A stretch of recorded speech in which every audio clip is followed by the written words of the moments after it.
Perkenalkan, nama saya Yolanda Nababan, NPM 19170611016, jurusan Biologi Program Studi Biologi Terapan, akan menjelaskan sedikit banyaknya tentang teknologi informasi, sistem operasi, software dan hardware, pemrosesan data, serta jaringan dan keamanan data.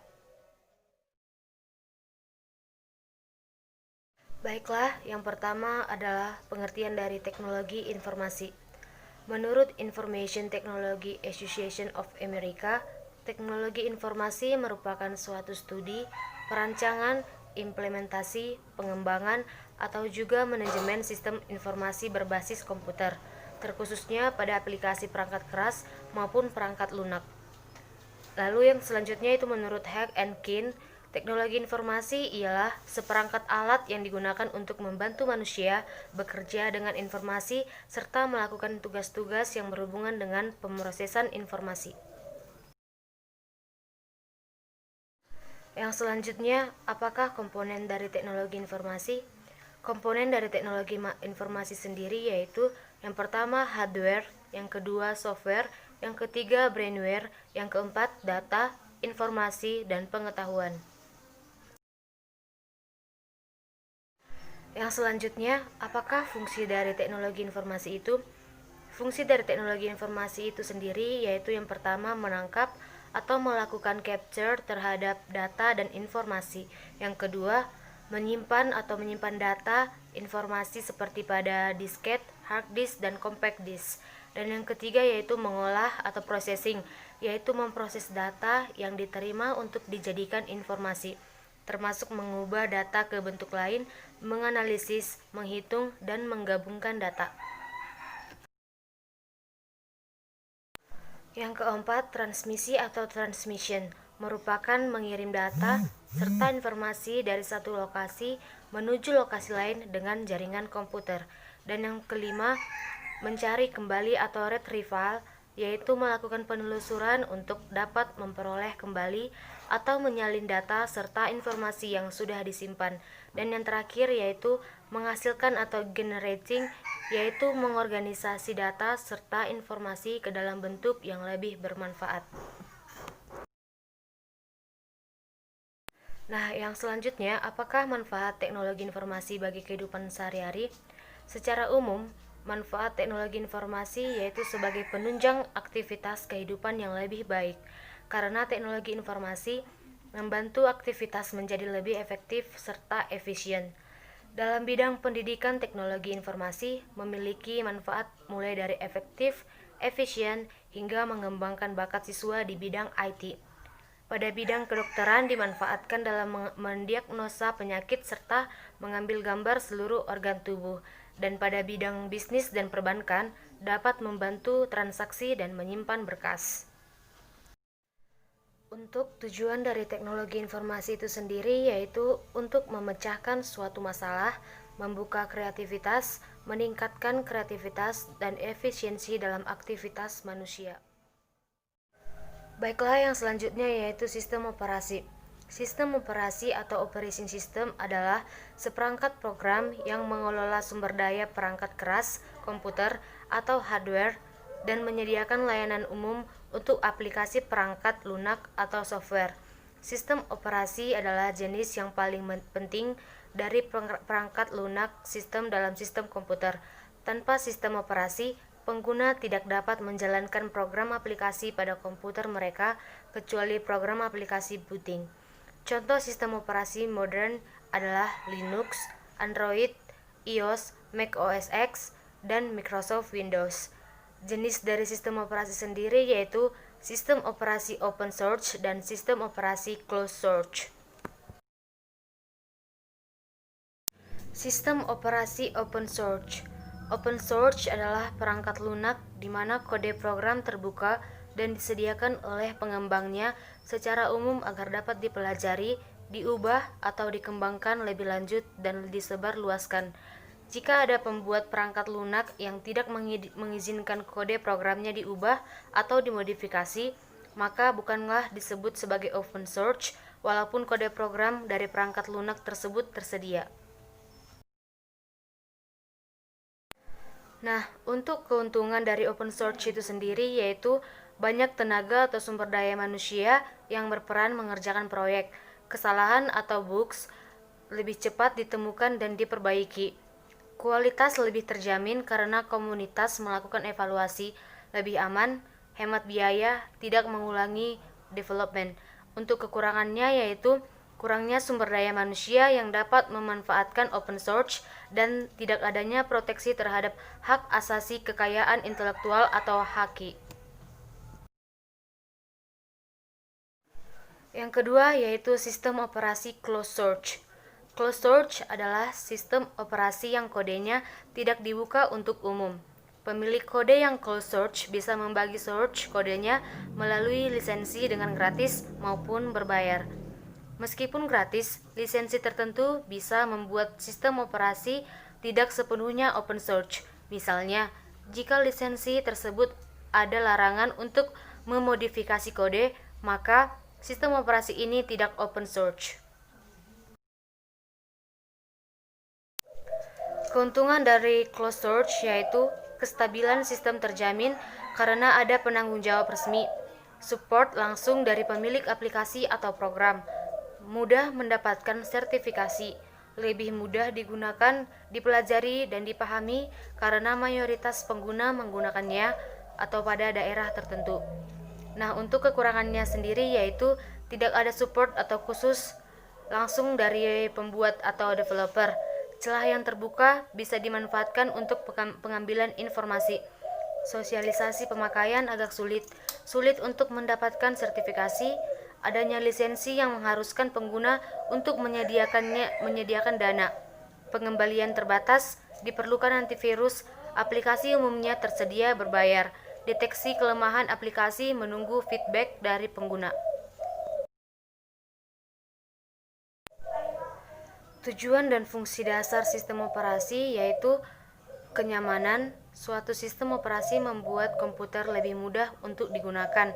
Efisien atau suatu sistem operasi memungkinkan sumber daya sistem komputer dapat digunakan dengan cara yang efisien. Sedangkan untuk fungsi sistem operasi yaitu yang pertama, menjembatani hubungan antara hardware dan program aplikasi yang dijalankan user, mengatur dan mengawasi penggunaan perangkat keras oleh user dan berbagai program aplikasi sebagai program pengendalian yang bertujuan untuk menghindari kekeliruan atau error dan penggunaan komputer yang tidak perlu atau sebagai guardian yang menjaga komputer dari berbagai kemungkinan kerusakan.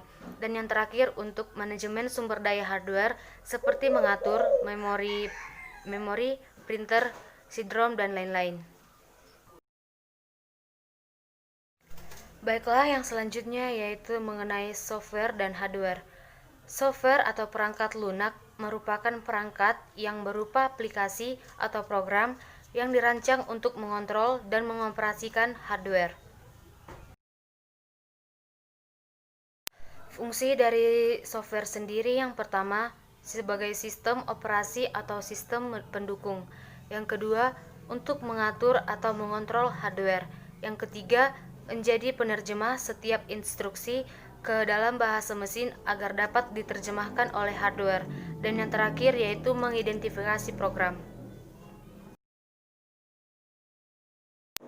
Untuk contoh dari software yaitu operating system, sistem operasi seperti Windows dan Linux. Yang kedua, application software seperti pengolah kata, lembar tabel hitung. Contohnya kita lihat di Microsoft Word dan Microsoft Excel dan lain-lain. Dan sedangkan untuk device driver, pengendali perangkat keras, penghubung antara perangkat keras dan komputer, banyak digunakan oleh software barcode scanner. Firmware sendiri yaitu perangkat lunak menetap, sedangkan software development tool yaitu pengembangan perangkat lunak untuk bahasa pemrograman seperti Pascal untuk tingkat tinggi dan bahasa rakitan untuk tingkat rendah. Sedangkan free libre software yaitu perangkat lunak bebas dan perangkat lunak sumber terbuka. Sedangkan yang terakhir yaitu malware dan freeware yaitu perangkat lunak perusak dan perangkat lunak gratis. Selanjutnya yaitu hardware. Hardware atau perangkat keras merupakan komponen sebuah komputer yang dapat dilihat nyata dan memiliki bentuk nyata. Fungsi dari hardware sendiri yaitu yang pertama menerima input. Input ini nantinya akan diproses kembali menjadi informasi yang baru. Yang kedua, memberikan output. Output yang telah dilihat oleh user akan ditampilkan melalui hardware khusus. Yang ketiga, mengolah data atau informasi, yaitu memproses atau mengolah input menjadi informasi baru. Dan yang terakhir yaitu menyimpan data atau informasi. Data atau informasi dapat disimpan di dalam perangkat sekunder komputer atau hardware yang dipasang di luar komputer. Jenis-jenis hardware yang pertama itu input device dan yang kedua process device. Sedangkan bagian dari input device sendiri yaitu keyboard, mouse, mikrofon, dan webcam. Sedangkan dari process device yaitu RAM atau Random Access Memory, power supply, CPU atau Central Processing Unit, dan VGA atau Video Graphic Adapter. Yang ketiga yaitu output device. Output device sendiri juga dibagi menjadi dua bagian yaitu storage unit dan peripheral. Storage unit dibagi menjadi hard disk, flash disk, compact disk, digital versatile disk, dan kemudian peripheral dibagi menjadi RAM, modem, monitor, proyektor, dan printer. Yang selanjutnya yaitu mengenai pemrosesan data. Pemrosesan data adalah proses di mana data diproses dan diubah menjadi bentuk informasi yang lebih berguna dan lebih bermakna. Untuk siklus pemrosesan data yaitu yang pertama input, yaitu memasukkan data. Yang kedua saving, yaitu penyimpanan dibagi dua, internal dan internal. Yang ketiga processing. Pada pemrosesan data akan diperoleh informasi yang diperlukan. Dan yang terakhir output. Ada beberapa jenis hasil seperti tulisan, gambar, suara, dan simbol. Pengembangan siklus pemrosesan data dibagi menjadi 6, yaitu yang pertama organisasi, kedua input, ketiga proses, yang keempat output, kelima distribusi, dan yang keenam saving. Yang terakhir yaitu jaringan dan keamanan data. Ada beberapa masalah dalam jaringan dan keamanan data dalam teknologi informasi seperti sebagai berikut. Yang pertama, hacking. Hacking bertujuan untuk mengeksplorasi ataupun mencari kelemahan sebuah jaringan komputer secara ilegal.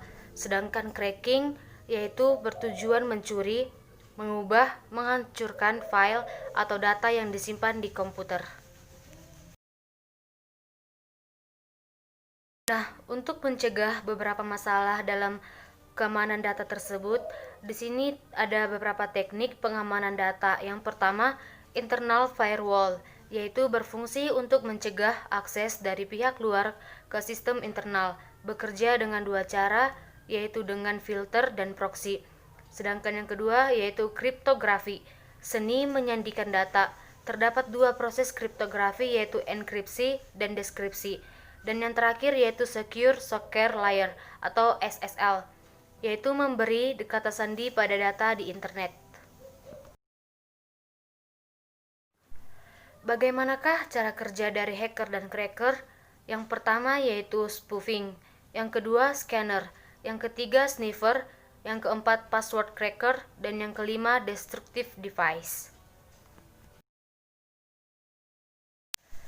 Baiklah, yang pertama yaitu spoofing.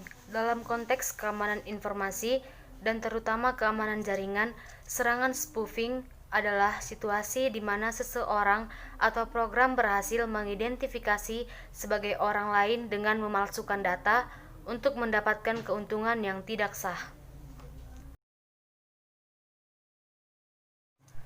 Yang kedua, scanner. Scanner atau pemindai merupakan suatu alat yang digunakan untuk memindai suatu bentuk maupun sifat benda seperti dokumen, foto, gelombang, suhu, dan lain-lain. Hasil pemindaian itu pada umumnya akan ditransformasikan ke dalam komputer sebagai data digital. Ketiga yaitu sniffer. Sniffer paket yang juga dikenal sebagai Network Analyzers atau Ethernet Sniffer ialah sebuah aplikasi yang dapat melihat lalu lintas data pada jaringan komputer. Yang keempat adalah password cracker. Dalam kriptoanalisis dan keamanan komputer, cracking kata sandi adalah proses memulihkan kata sandi dari data yang telah disimpan atau ditransmisikan oleh sistem komputer. Pendekatan umum atau password cracker adalah berulang kali mencoba menebak kata sandi dan memeriksanya terhadap hash kriptografik kata sandi yang tersedia. Dan yang terakhir adalah destructive device. Destructive device mempunyai artian yaitu sekumpulan program-program virus yang dibuat khusus untuk menghancurkan data-data serta merusak sistem komputer korban, contohnya virus Trojan, horse, worms, email bombs, nukes, dan sebagainya. Baiklah, sekian dari pembahasan seputar dari teknologi informasi. Jika ada kata yang kurang maupun yang salah, mohon dimaklumi. Terima kasih.